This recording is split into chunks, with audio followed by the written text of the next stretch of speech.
Nunca imaginé que mi cumpleaños terminaría con una advertencia escrita entre flores. No la lleve a su casa. Esa frase en una tarjeta sin firma cambió mi vida. Pero antes de esa nota hubo silencios.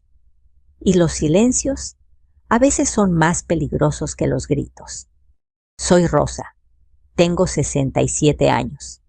Vivo con mi hijo Luis y su esposa Mariana desde hace casi 5. Después de que mi marido murió, Luis insistió en que me mudara con ellos. No quiero que te quedes sola, mamá me dijo. Y yo, ingenua, pensé que la soledad era lo peor que podía pasarme. Los primeros meses fueron tranquilos. Mariana me trataba con una dulzura casi exagerada. Me preparaba té cada noche, me acompañaba al médico, hasta me compró una bata nueva para el invierno. Pero con el tiempo, esa amabilidad comenzó a sentirse forzada como una sonrisa sostenida demasiado tiempo. Luis, en cambio, estaba ausente. El trabajo, las cuentas, los niños, todo parecía pesarle. Algunas noches lo veía sentado en la sala mirando al vacío con las manos apretadas. ¿Todo bien, hijo?, le preguntaba. Él sonreía sin mirarme. Sí, mamá, solo cansado. Pero en su voz había algo más, una mezcla de culpa y agotamiento. Yo intentaba no entrometerme. Aprendí que cuando los hijos crecen, la madre debe aprender a desaparecer un poco. Sin embargo, empecé a notar cosas pequeñas, insignificantes quizá, pero inquietantes. El té que Mariana me servía cada noche tenía un sabor diferente, más amargo. A veces después de beberlo, sentía que el cuerpo me pesaba, como si hubiera trabajado todo el día. Un día, mientras doblaba ropa, escuché su voz en la cocina, baja, apurada.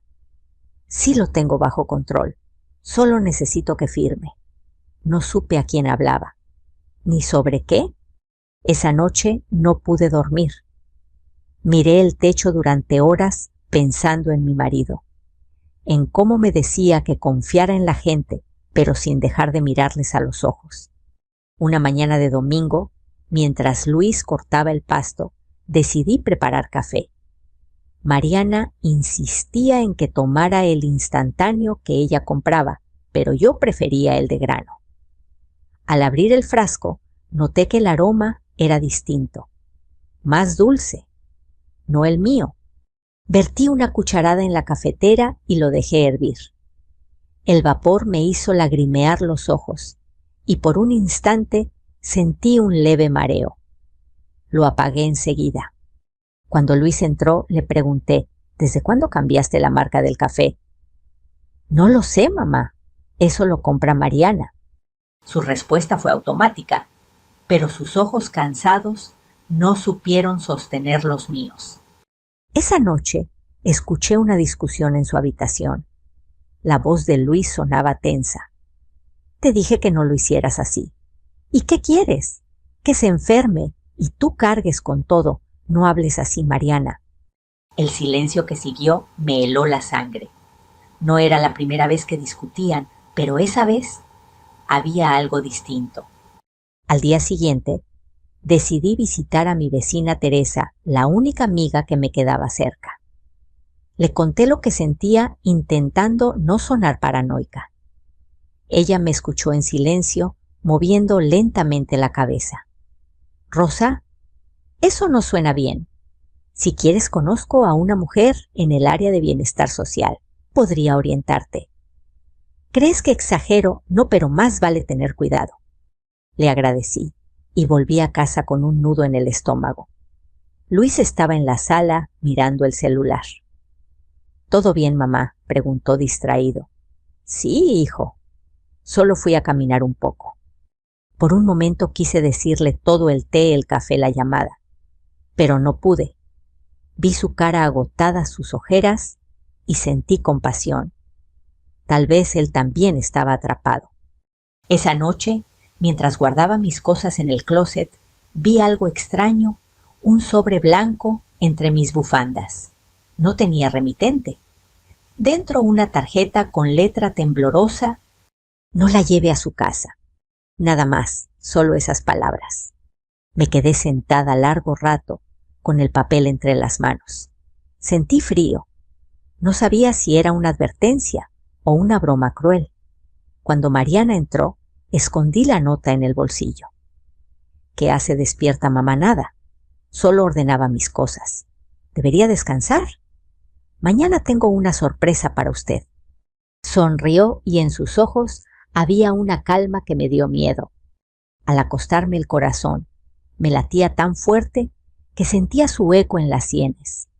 Intenté rezar, pero las palabras se me trababan. Solo pude murmurar el nombre de mi hijo. Y en la oscuridad su voz volvió a mí como un eco lejano. No quiero que te quedes sola, mamá. Nunca imaginé que esas mismas palabras serían el principio de mi peor soledad. Luis siempre había sido un hombre de pocas palabras. De niño guardaba las lágrimas para cuando se metía bajo las cobijas. De adulto guardaba los problemas en el bolsillo junto a las llaves del coche y la cartera. Pero últimamente el bolsillo le pesaba tanto que cada paso sonaba a deuda. Lo vi llegar aquella tarde con el uniforme manchado de polvo. Dejó las herramientas en la cochera y se quedó un instante apoyado en la pared, respirando hondo, como si el aire también hubiera decidido cobrarle factura. Me acerqué con una jarra de agua. «Toma, hijo», le dije. «Gracias, ma», respondió sin mirarme. Se sentó a la mesa del comedor y frotó el puente de la nariz. Por un segundo vi al niño que alguna vez fue ese que me confesaba los miedos bajito para que su papá no lo oyera. «¿Cómo te fue?», pregunté. «Bien», dijo, pero su voz lo traicionó, un poco pesado. Silencio. La televisión en el cuarto contiguo repetía un anuncio de medicinas con música alegre. Yo no sabía cómo decirle que últimamente también me pesaban las noches, que el cuerpo me pedía sueño, antes de tiempo, que el té me dejaba la lengua adormecida. No quería que me llamara exagerada. Fue él quien habló primero. «Mamá», dudó. «¿Te sientes bien aquí?». Noté que la pregunta le raspaba la garganta. «A veces me siento cansada», respondí. «Pero supongo que es normal a mi edad».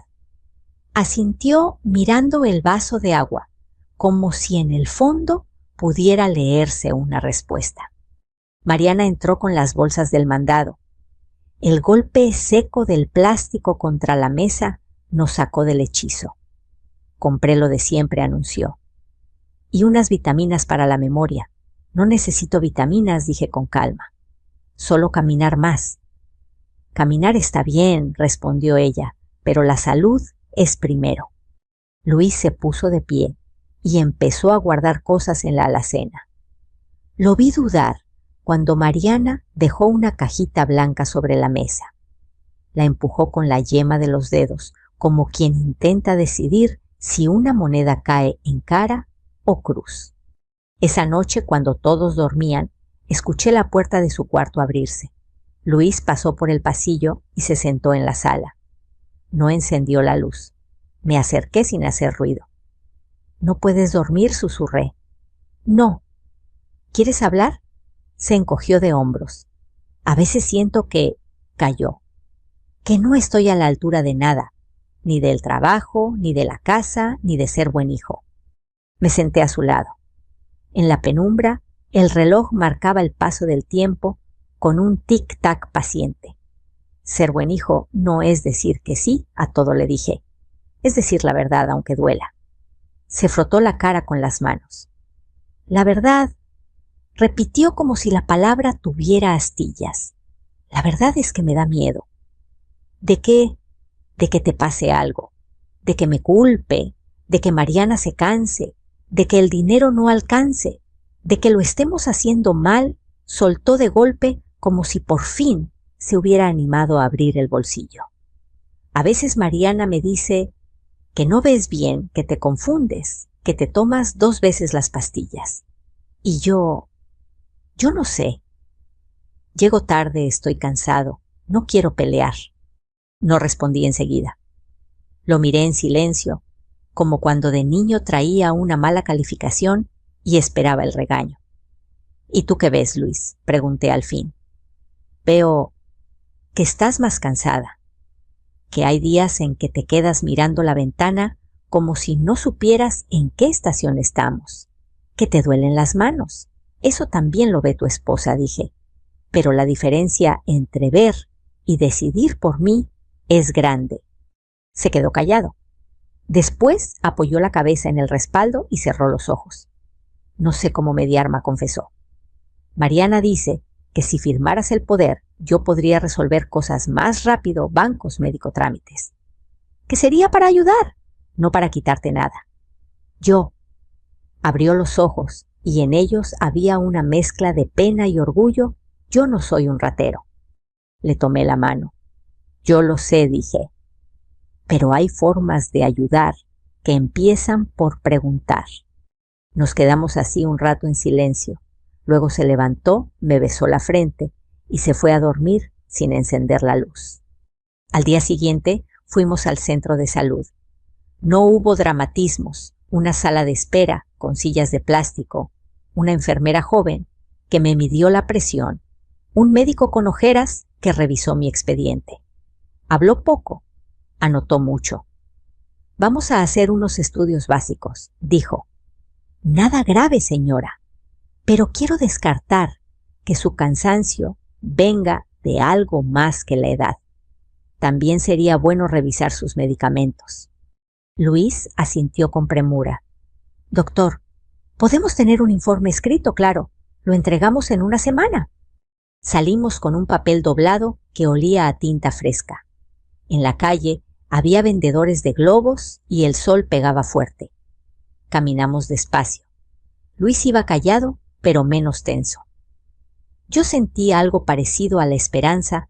Las cosas dichas en voz alta pesan menos que las sospechas. Esa noche, Mariana propuso que cenáramos temprano. Sirvió una sopa ligera y dejó un vaso de leche tibia frente a mí. No hice aspavientos. Gracias, dije, y la probé.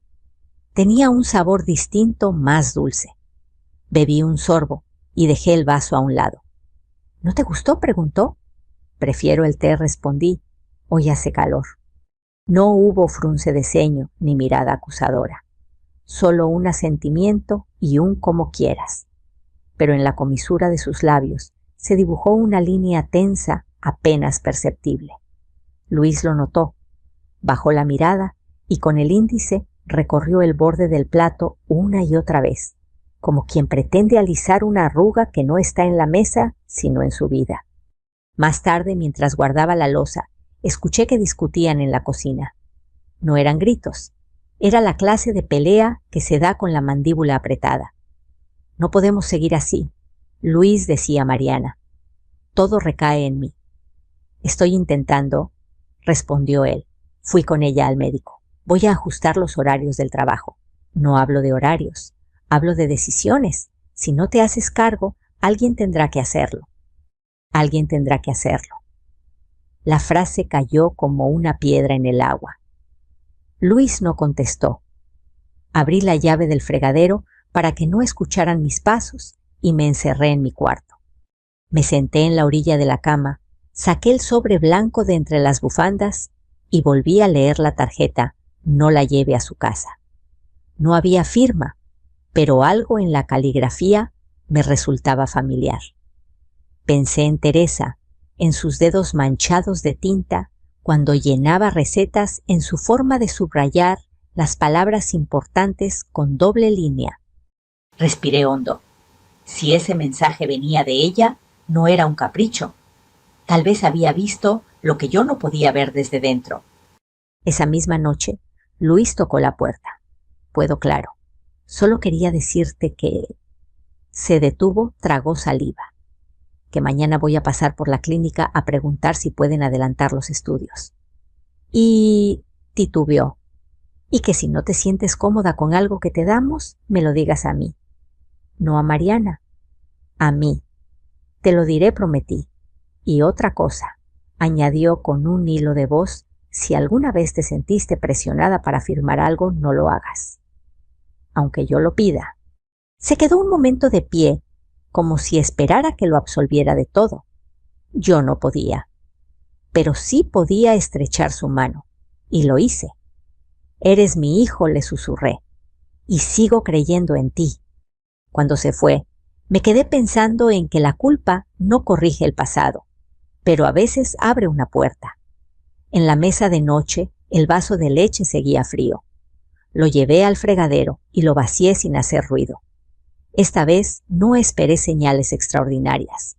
Mi cuerpo ya había aprendido a escuchar lo sutil, el sueño pesado, la lengua pastosa, la cabeza con bruma. Decidí llamar a Teresa al día siguiente. Si iba a mover algo, debía hacerlo con cuidado. Y con pruebas. No quería escándalos, quería verdad.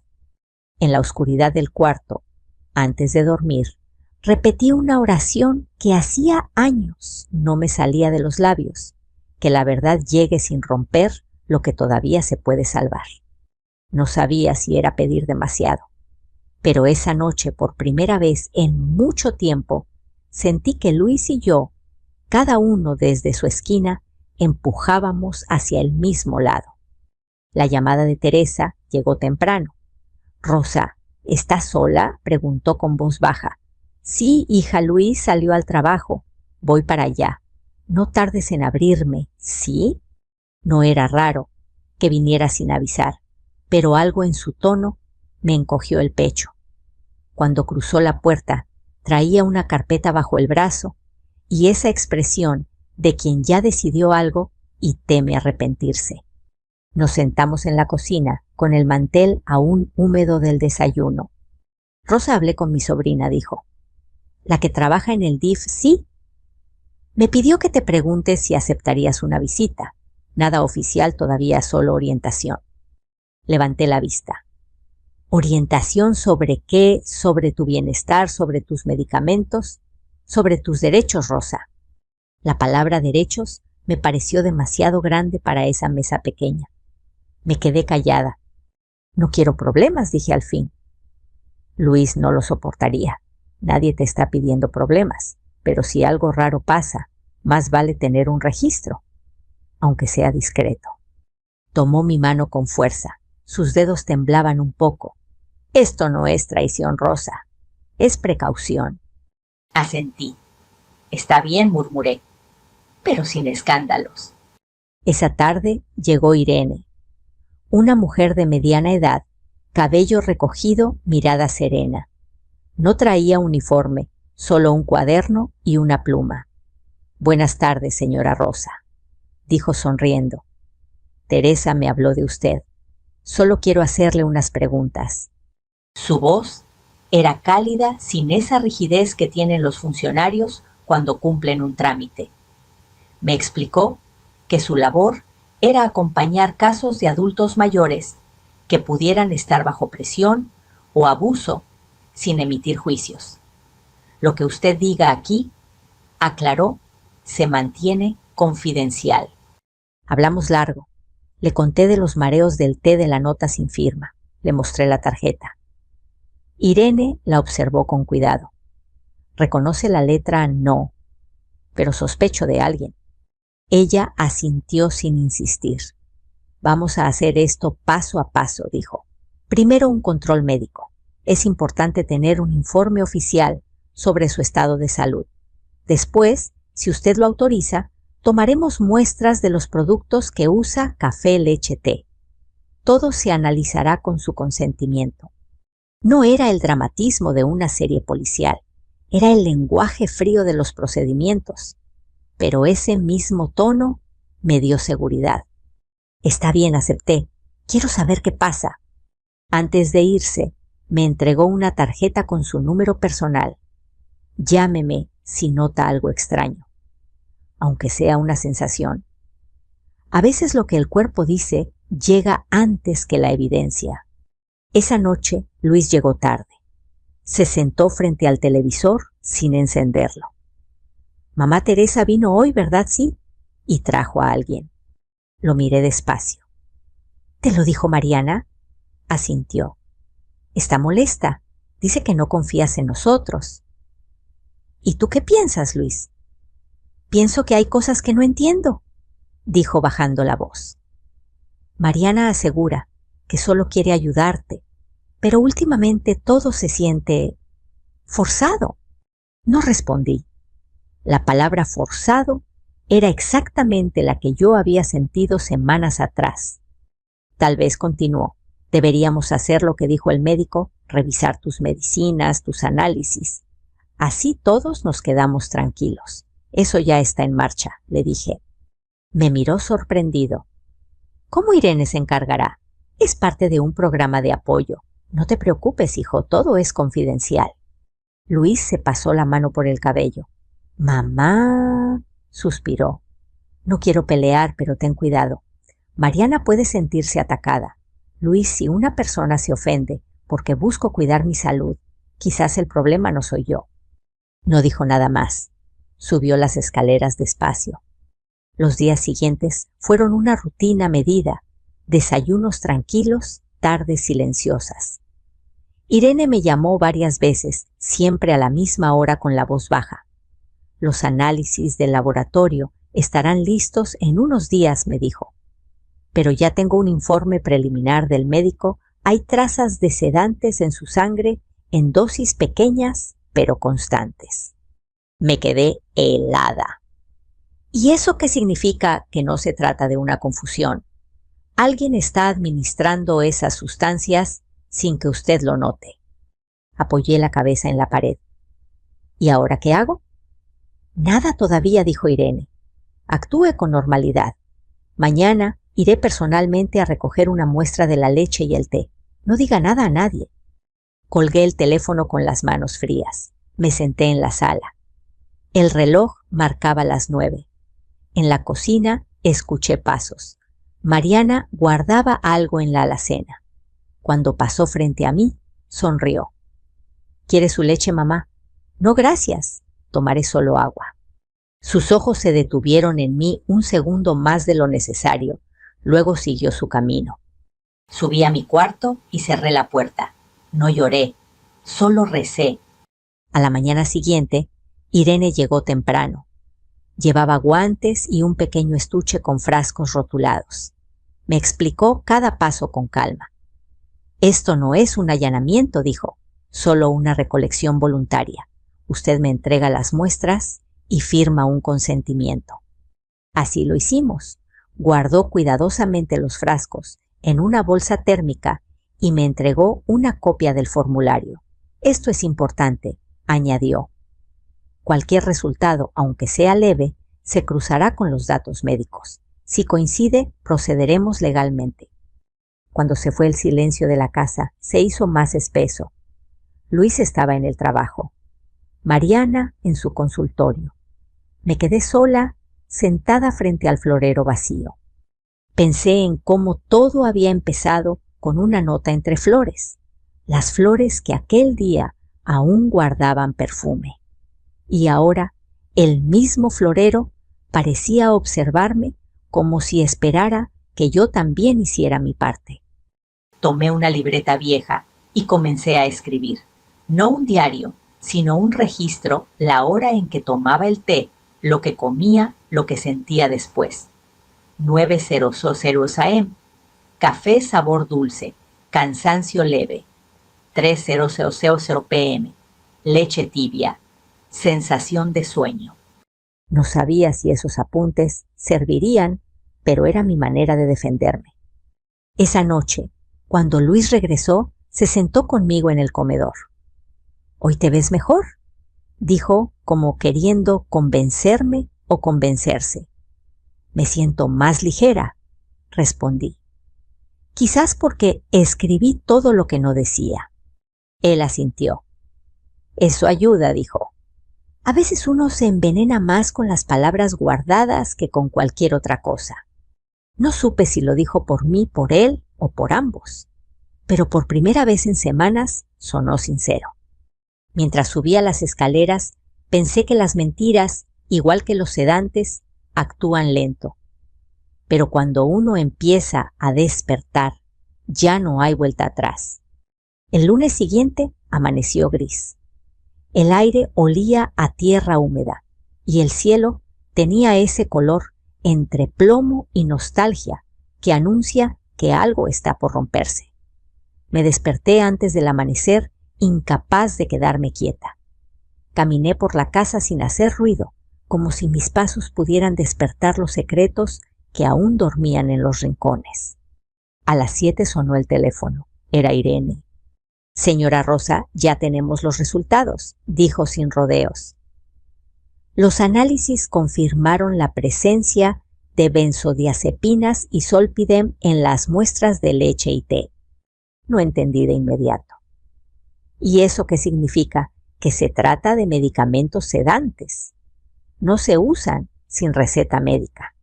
Y por la cantidad, es evidente que fueron administrados en dosis pequeñas pero constantes. Me quedé en silencio. La palabra constantes me golpeó más fuerte que el resto. ¿Desde cuándo cree que...? Difícil saberlo, respondió. Pero las concentraciones indican que no es reciente. Probablemente lleva semanas, quizás meses. Me senté en la silla de la cocina. Las manos me temblaban. ¿Qué pasará ahora? Iremos paso a paso, dijo Irene con tono firme. El siguiente paso es formalizar la denuncia, pero para eso necesito su autorización. Asentí, aunque ella no podía verme. Lo haremos, murmuré. Ya no tengo miedo. A media mañana, Luis llegó del trabajo más temprano de lo usual. El jefe me dio el día, dijo con voz apagada. Mariana me pidió que hablara contigo. Está nerviosa. Dice que hay rumores, que alguien la está investigando. El silencio se extendió entre nosotros. Luis, dije con cuidado, lo que voy a decirte va a doler. Pero necesito que escuches. Le conté todas las muestras, los resultados, la llamada de Irene. No lo miré mientras hablaba. Temía ver su expresión partirse en dos. Cuando terminé, él se quedó quieto. Luego se llevó las manos al rostro y exhaló. Dios mío. Luis, yo no te culpo. Pero debí verlo. Mamá golpeó la mesa con el puño no fuerte, pero con un temblor que me dolió más que si hubiera gritado. Cada vez que decías que estabas cansada, cada vez que rechazabas el té, yo lo veía. Y aún así me quedé callado. Le toqué el hombro.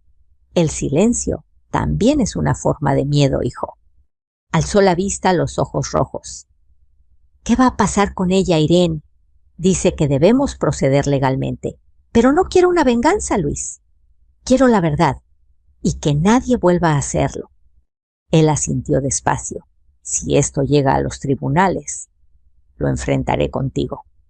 Esa misma tarde, Irene llegó con un agente del Ministerio Público. No había dramatismo, ni sirenas, ni luces rojas. Solo papeles, firmas y una grabadora pequeña que ella colocó sobre la mesa. Esta es una declaración preliminar, explicó. Solo debe narrar los hechos tal como los recuerda. Comencé a hablar. Mi voz temblaba, pero no se rompía.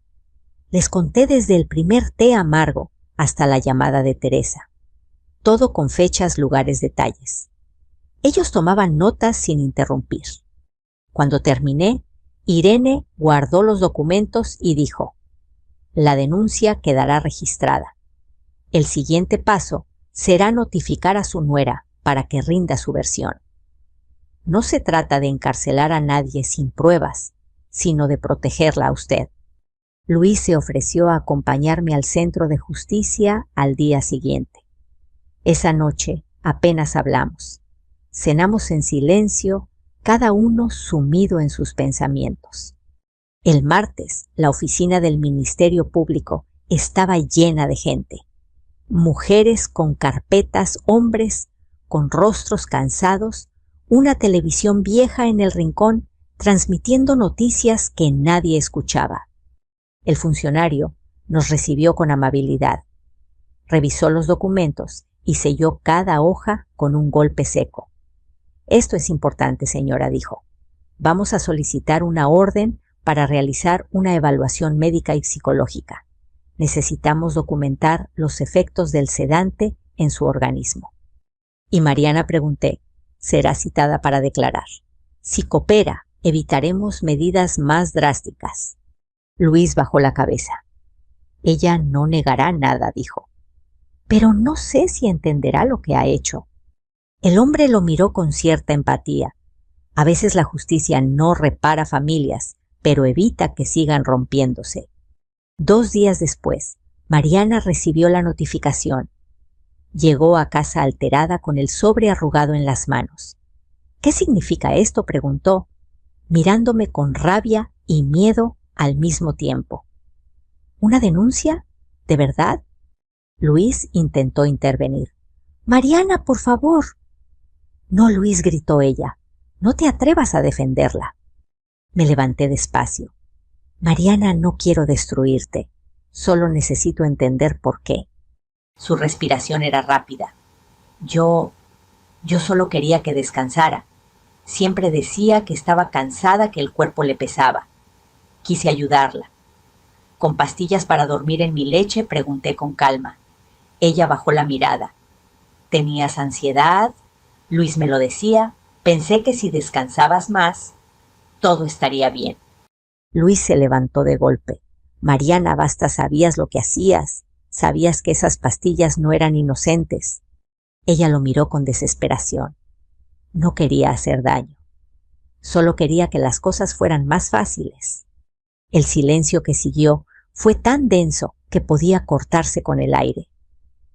Irene, que observaba desde la puerta, se acercó con voz firme.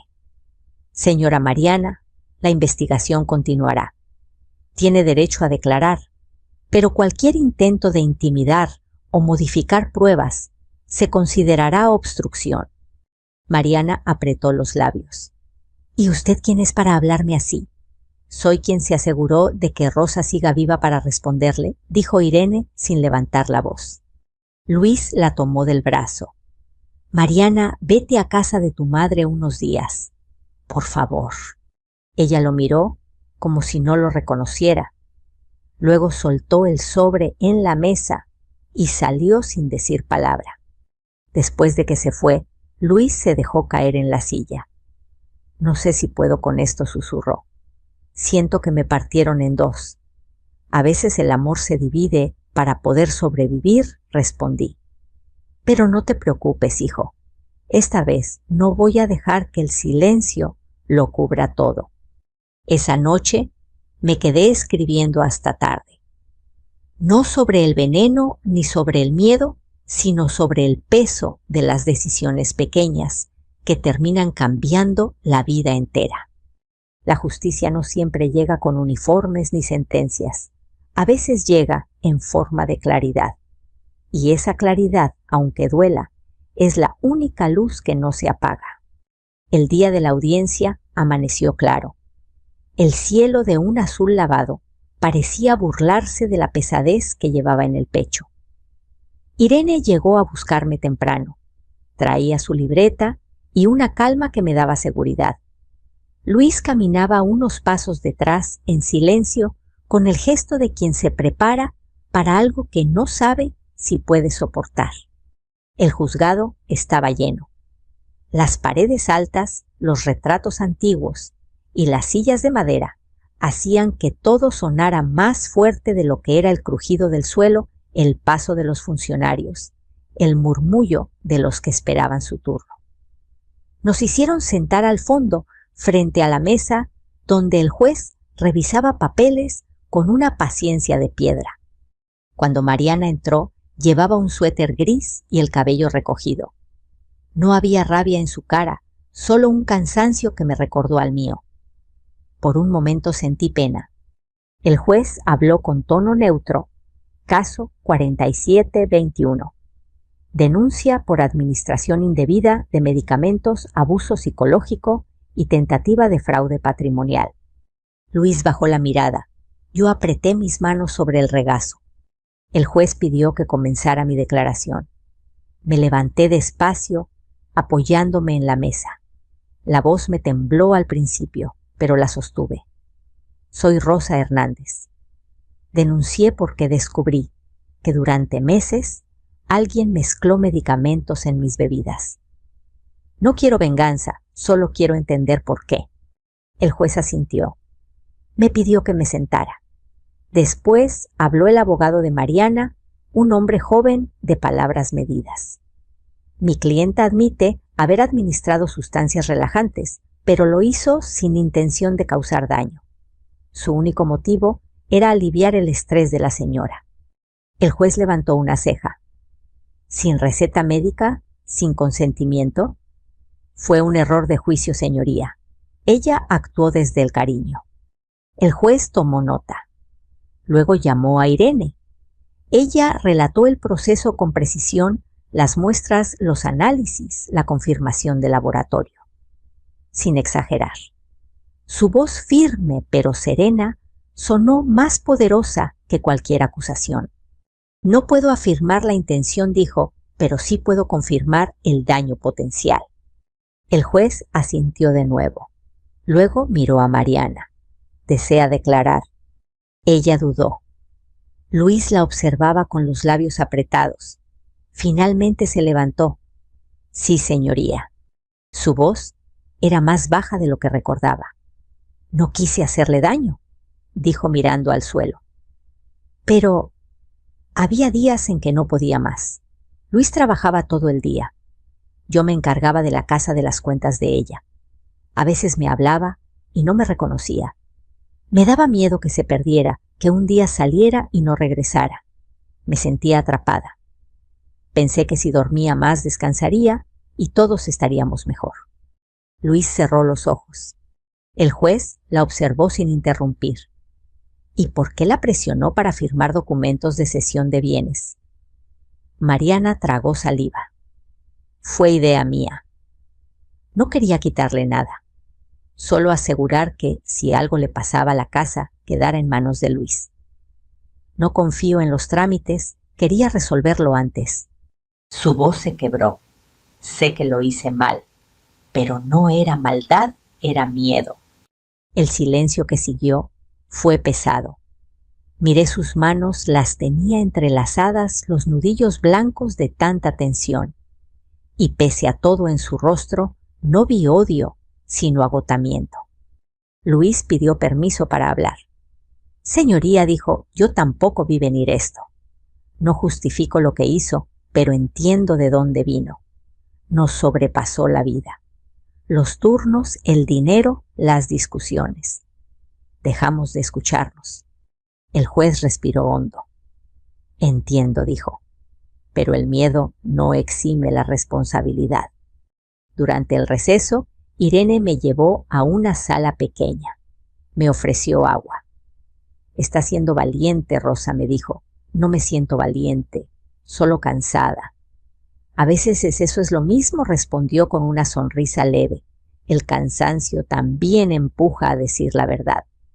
Cuando regresamos, el juez dictó la resolución provisional. La acusada permanecerá bajo supervisión legal durante 6 meses.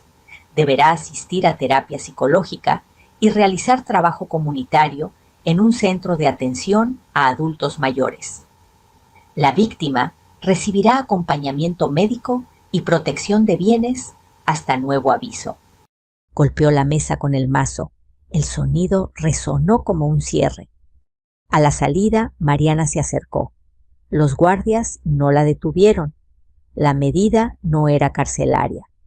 Rosa, dijo con voz rota, no espero que me perdones, pero quiero darte las gracias por no destruirme. Yo no vine a destruirte. Mariana, respondí. Vine a recuperar mi voz. Nos miramos unos segundos. Luego se marchó. Luis la siguió con la mirada sin moverse. Cuando por fin habló, lo hizo casi en un susurro. No sé qué va a pasar con nosotros. El tiempo dirá, hijo. Pero el silencio ya no nos servía. Las semanas siguientes fueron extrañas. Los días parecían más largos, como si la casa necesitara acostumbrarse al nuevo aire. Luis hablaba poco, pero su forma de moverse Era diferente, más presente, más atento. Yo comencé las sesiones con el psicólogo del centro. Era un hombre tranquilo, de voz pausada. Me ayudó a entender que el miedo, igual que el veneno, se infiltra lentamente y no siempre mata, pero cambia la manera en que respiramos. Una tarde me pidió que hiciera un ejercicio, escribir una carta a Mariana sin intención de enviarla. Te perdono porque quiero dormir tranquila, no porque lo olvidé, escribí. Te perdono porque no quiero que mi nieto crezca con el eco de nuestro rencor. Cuando terminé me sentí más liviana. Un mes después, Irene me llamó para contarme que Mariana había comenzado su servicio comunitario. ¿Dónde pregunté? En el Centro Santa Clara, cuidando a adultos mayores.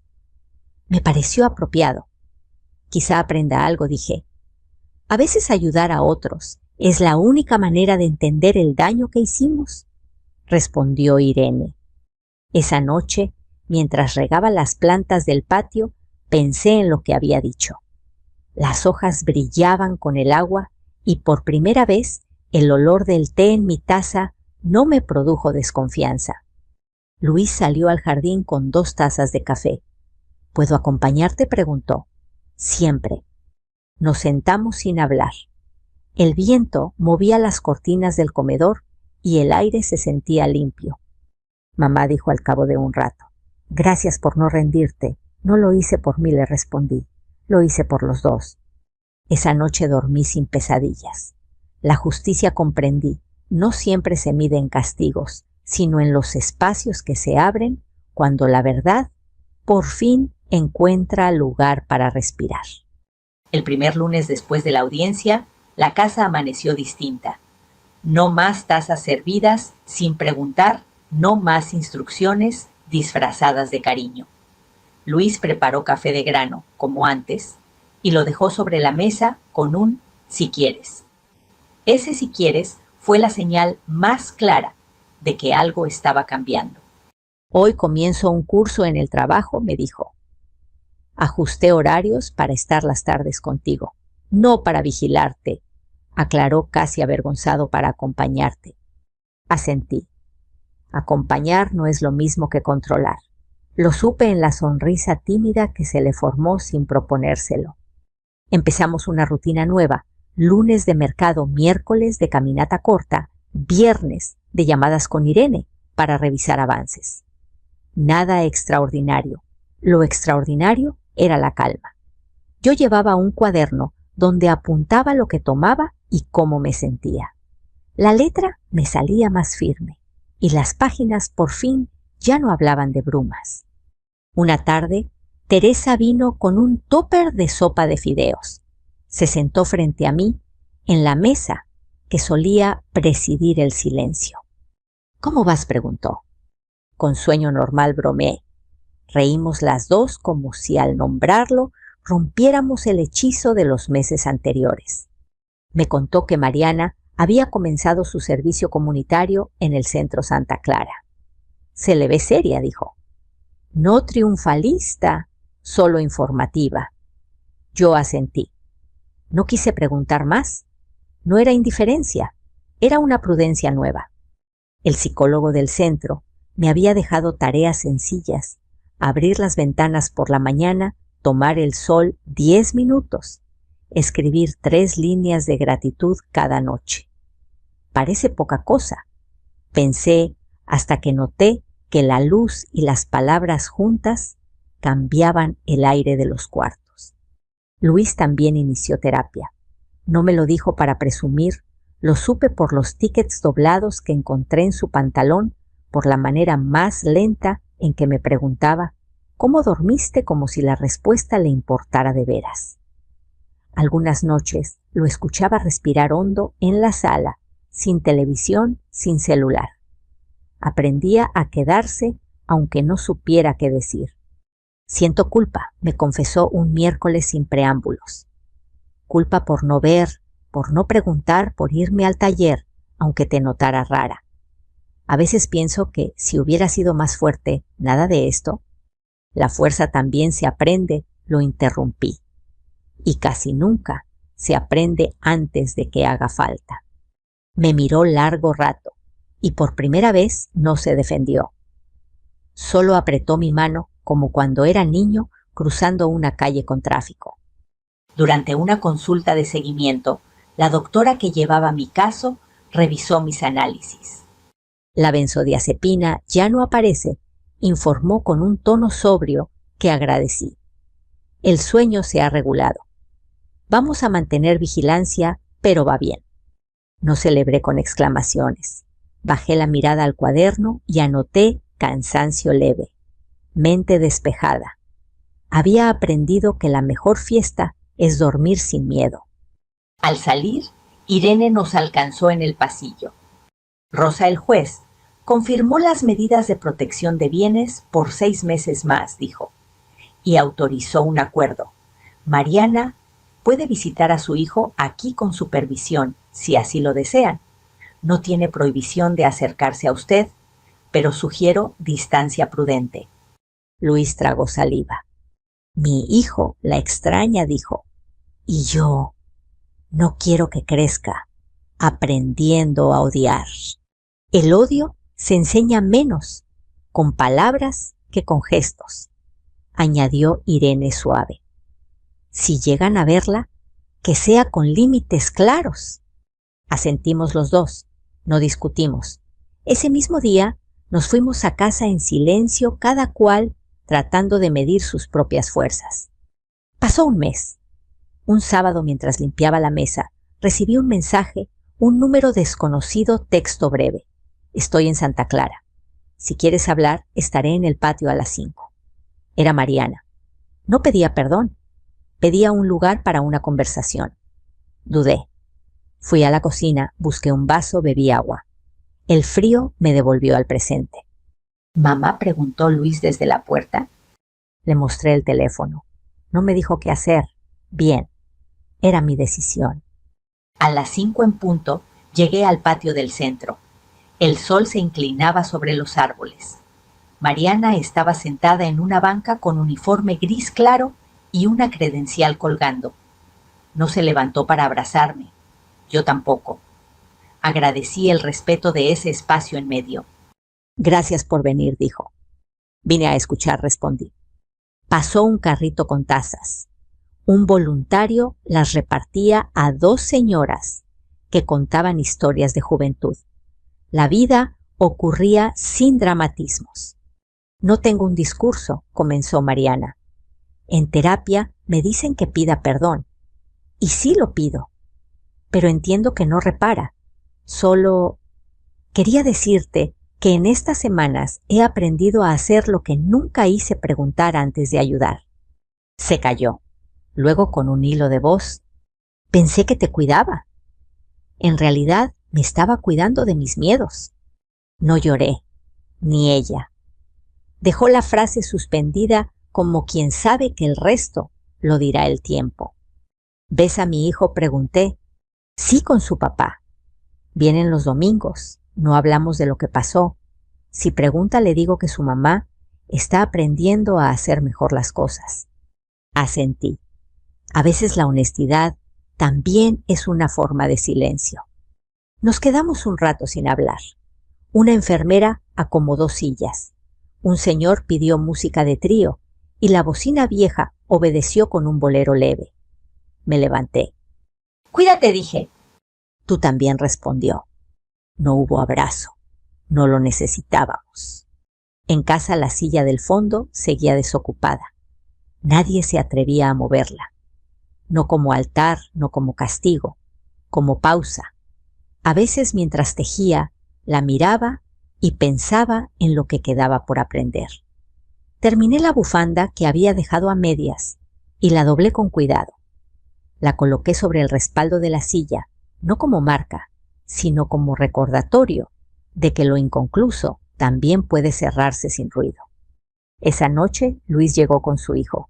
Traían pan dulce, juntamos café y chocolate. Entre migajas, el niño preguntó: «¿Por qué esa silla no la usa nadie?» «Porque está esperando», dijo Luis sorprendiéndome. esperando a que aprendamos a sentarnos sin lastimarnos. El niño frunció el ceño, convencido de que su papá hablaba raro. Reímos. Cambiamos de tema. Hicimos tarea. La vida, como la sopa de fideos, se sirve caliente y de a poquitos. Al terminar de recoger, Luis se quedó un momento detenido en la cocina. Hoy me di cuenta de algo, dijo. No me duele que Mariana haga su servicio. Me alivia. No como castigo, sino como oportunidad. Para ella, para mí. A veces eso es el perdón, respondí. Dejar de pedir que el otro sufra y empezar a pedir que aprenda. Se quedó pensando. ¿Y tú la perdonas? Miré el mantel, la taza, la silla, objetos que habían sobrevivido a tantos días difíciles sin volverse enemigos. Me di el permiso de responder sin prisa. La perdono porque quiero dormir sin sobresaltos, pero no olvido porque necesito estar atenta. El perdón no borra, ordena. Luis asintió con un respeto nuevo. Gracias por enseñarme, murmuró. A veces me siento otra vez el niño que cruza la calle. Y yo la madre que mira a ambos lados sonreí. Antes de acostarme, abrí el cuaderno. Escribí las 3 líneas de gratitud del día. Café de grano servido con un si quieres. Una conversación sin gritos y sin lágrimas. La bufanda terminada. Cerré el cuaderno. Apagué la luz. Dormí de un tirón. Entendí que después del juicio no es un punto final, es una forma nueva de estar. Menos ruido, más límites, menos miedo, más preguntas y una silla esperando sin prisa como esperan las cosas que no se hacen por obligación, sino por decisión. El invierno llegó con su olor a pan caliente y su luz suave de las 5 de la tarde. La casa que durante meses había sido un campo de silencios y sospechas, respiraba de nuevo. Cada rincón parecía recobrar su sonido natural, la cafetera goteando las cortinas, moviéndose con el viento, el murmullo de la radio en la cocina. Esa tarde, mientras doblaba la ropa, encontré la bufanda gris que había tejido durante los días más oscuros. Tenía pequeñas imperfecciones, puntos torcidos que hablaban de mis manos temblorosas, de las horas en que el miedo era el único hilo que me sostenía. La extendí sobre mis rodillas y sonreí. No la deshice. Las cicatrices también forman parte del diseño. Luis llegó con el niño, como cada sábado. Él corrió a abrazarme con la energía intacta de sus 6 años. Abuela la maestra dice que cuando uno se cae el suelo, te enseña a levantarte, dijo con la seriedad de quien pronuncia una verdad recién descubierta. La maestra es sabia, respondí, y el suelo paciente. Luis sonrió desde la puerta. Mariana vendrá el domingo, dijo en voz baja. Solo un rato con supervisión. Quiero que lo sepas antes. Asentí. No sentí miedo. Solo una calma que reconocí como madurez. El domingo el aire olía a bugambilias. Mariana llegó puntual, acompañada por una trabajadora social del centro. Venía vestida con ropa sencilla y los hombros más caídos. No traía flores quizás por prudencia, sino un pequeño paquete envuelto en papel marrón. No es un regalo, dijo apenas entrar. Es algo que hice en el taller. Me tendió el paquete. Dentro había una figura de cerámica, una silla, pequeña, blanca, con las patas ligeramente desiguales. Nos pidieron hacer algo que representara lo que esperamos, explicó. Yo hice esto. La sostuve entre mis manos. Era frágil pero firme. Gracias, dije. La pondré junto a la otra. Luis observaba desde el pasillo. El niño, ajeno al peso de la escena, se acercó curioso. ¿Por qué hay 2 sillas? Porque a veces, hijo, respondí. Hay que aprender a esperar juntos. La visita duró media hora. No hablamos de lo pasado. No hacía falta. Las palabras sobran cuando el arrepentimiento ya aprendió a respirar sin pedir aplauso. Cuando se fue, Luis se quedó quieto frente a la puerta cerrada. ¿Crees que cambie?, preguntó. Todos cambiamos cuando nos miramos sin excusas, respondí. Pero eso lleva tiempo. Se acercó a la mesa, tocó la silla de cerámica y sonrió. Tal vez ya empezó. Las semanas siguientes fluyeron tranquilas. Comencé a colaborar en el mismo centro donde Mariana hacía su servicio. No coincidíamos todos los días, pero a veces nos cruzábamos en los pasillos. Ella atendía a los mayores con una paciencia que antes no conocía. Nunca hablamos del pasado, pero nuestras miradas se entendían. No era olvido, era respeto. Una tarde, mientras doblábamos mantas para los residentes, me dijo sin levantar la vista: he aprendido que cuidar no es decidir por otros, sino sostener sin invadir. Y también descansar sin desaparecer, añadí. Nos reímos suavemente. En ese instante supe que el perdón, cuando llega, no tiene fanfarria, se posa despacio como polvo de sol sobre la piel. Luis consiguió un ascenso. Su semblante cambió. Hablaba menos de culpa y más de futuro. A veces, mientras tomábamos café, recordábamos lo vivido con esa mezcla de tristeza y gratitud que solo dan los finales verdaderos. ¿Sabes, mamá?, me dijo una tarde, creo que lo peor no fue lo que pasó, sino todo lo que callamos antes. El silencio también se hereda, le respondí. Por eso hay que enseñarle a tu hijo a hablar incluso cuando duele. Lo intento, dijo sonriendo, aunque a veces me sale más tu tono que el mío. Entonces va por buen camino. Reímos los dos. Una mañana, Teresa vino con pan recién horneado.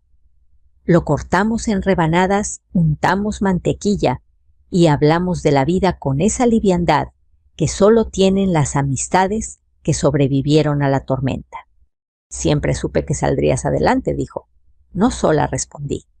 Sin ti quizás seguiría dormida. Me abrazó.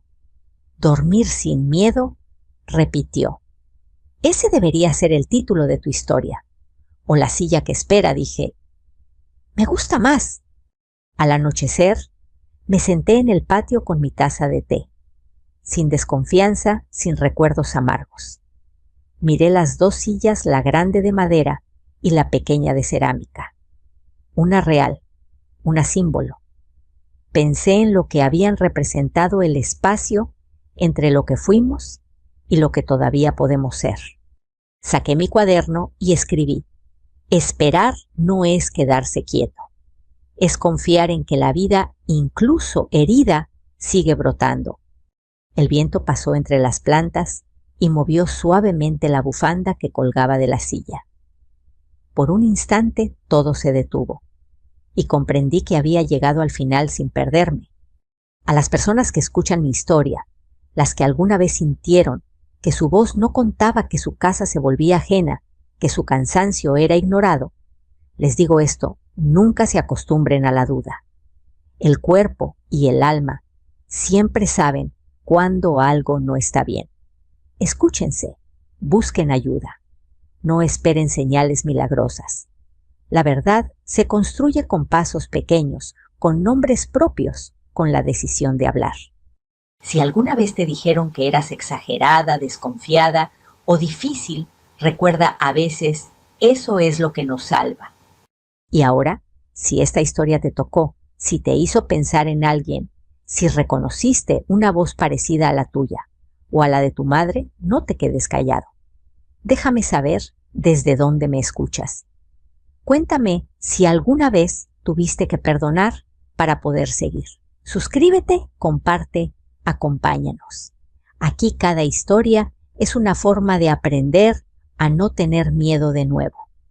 Porque todos en algún rincón del alma tenemos una silla que espera y merece volver a llenarse de vida.